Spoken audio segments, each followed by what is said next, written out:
খ্রিস্টপূর্ব ৩য় শতাব্দী। কলিঙ্গ যুদ্ধের ভয়াবহ রক্তপাত আর লাশের স্তূপ দেখে সম্রাট অশোকের হৃদয় কেঁপে উঠল। তিনি গভীরভাবে উপলব্ধি করলেন, মানুষের হাতে যদি অত্যধিক জ্ঞান ও ক্ষমতা চলে আসে, তবে তা পুরো পৃথিবীর ধ্বংস ডেকে আনবে। শান্তির সন্ধানে তিনি তার সাম্রাজ্যের শ্রেষ্ঠ ৯ জন মেধাবীকে গোপনে একত্রিত করে গড়ে তুললেন এক রহস্যময় গুপ্ত সমাজ। এই সমাজের নাম ৯ জন অজানা ব্যক্তি। সম্রাট তাদের প্রত্যেককে একটি করে নির্দিষ্ট গোপন জ্ঞানের বই রক্ষার দায়িত্ব দিলেন। প্রথম বইটি ছিল প্রোপাগান্ডা এবং মনস্তাত্ত্বিক যুদ্ধের, কিভাবে মানুষের আবেগ ও জনমত নিয়ন্ত্রণ করা যায় তার গোপন কৌশল এবং জৈব অস্ত্রের ধারণা।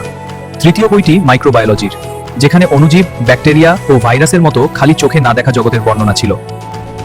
চতুর্থটি ছিল অ্যালকেমি বা রসায়নের, সাধারণ ধাতুকে সোনায় রূপান্তর এবং অমরত্বের জীবনদায়ী সুধা তৈরির গোপন কৌশল। পঞ্চম বইটির বিষয় যোগাযোগ, মহাবিশ্বের যে কোনো ভাষার পাঠোদ্ধার এবং কথা না বলে যোগাযোগের অদ্ভুত সব উপায়। ষষ্ঠ বইটি সবচেয়ে রহস্যময়, মহাকর্ষ এবং কসমোলজি, যেখানে অ্যান্টি গ্র্যাভিটি প্রযুক্তি এবং প্রাচীন বিমান বা উড়ন্ত যানের নকশা ছিল। সপ্তম বইটিতে ছিল আলোর ব্যবহার, আলোকে বাঁকিয়ে অদৃশ্য হয়ে যাওয়া কিংবা আলোকে ভয়ঙ্কর মারণাস্ত্র হিসেবে ব্যবহারের বিদ্যা। অষ্টম বইটি সমাজবিজ্ঞানের উপর, কিভাবে সুকৌশলে মানব সভ্যতা, সমাজ ও সাম্রাজ্যের উত্থান পতনকে আড়াল থেকে নিয়ন্ত্রণ করা যায়। আর নবম বইটি ছিল শক্তি ও উন্নত অস্ত্রশস্ত্রের, চোখের পলকে পুরো সেনাবাহিনী ধ্বংস করতে সক্ষম এমন সব শক্তির বর্ণনা। এই ৯টি বইয়ে লুকিয়ে থাকা জ্ঞান ছিল সেই সময়ের চেয়ে হাজার হাজার বছর এগিয়ে। এই ৯ জন হয়ে উঠলেন এর চিরস্থায়ী প্রহরী। প্রাচীন হিন্দু পুরাণের সাথে এর অদ্ভুত মিল রয়েছে। আয়ুর্বেদ থেকে শুরু করে বেদে উল্লেখিত উড়ন্ত রথ সবই যেন এই জ্ঞানেরই অংশ। শতাব্দীর পর শতাব্দী ধরে এই ৯ জন ব্যক্তি নাকি আড়ালেই থেকে গেছেন।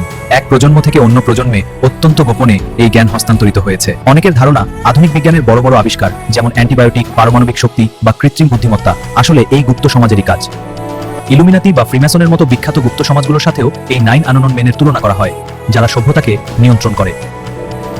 ইতিহাসে এদের শক্ত প্রমাণ নেই। ১৯৩৩ সালে ট্যালবট মুন্ডির লেখা দ্য 9 আননোন উপন্যাস থেকেই গল্পটি বিশ্বজুড়ে বেশি জনপ্রিয় হয়। তবে এটি মিথ হোক বা সত্যি, সম্রাট অশোকের এই ৯ জন অজানা ব্যক্তি আজও জ্ঞান সংরক্ষণ ও বিপদের এক চিরন্তন প্রতীক হয়ে বেঁচে আছেন।